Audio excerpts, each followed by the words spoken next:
Rail विभाग general manager Shri Anil Kumar Mishra दक्षिण पूर्व रेलबाई और श्री राठौर डीआरएम चक्रधरपुर एवं समग्र इंजीनियरिंग मैनेजमेंट दल सहित बादामपाड़ रेल स्टेशन परिसर को निरीक्षण और जांच करथिले एवं माननीय राष्ट्रपति श्रीमती द्रौपदी मुर्मू का गस्त कार्यक्रम विषय आलोचना और तदारख करथिले और नूतन भाव में घोषित 3टी ट्रेन शुभारंभ कार्यस्थल को जाई निरीक्षण करथिले। यह अवसर में रायरंगपुर स्टेशन ठारे पूर्वतन विधायक श्री प्रहलाद पूर्ति को स्वागत कर दाबीपत्र प्रदान करथिले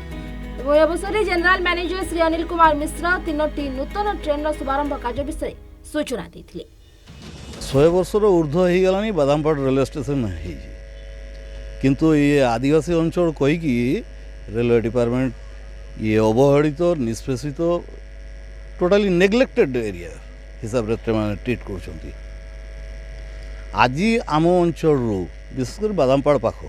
पहाड़पुर जड़े आदिवासी महिला को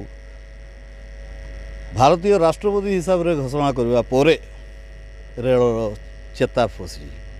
से किसी देखा चाहते जदि देखा चाहते ताले परिकाठामोर उन्नति करके देखातु आम बारंबार दाबी करुचु जे यही अंचल परिकाठाम उन्नत करूँ से सूत्रु आम यही अंचल लोक मैंने लाभप्रद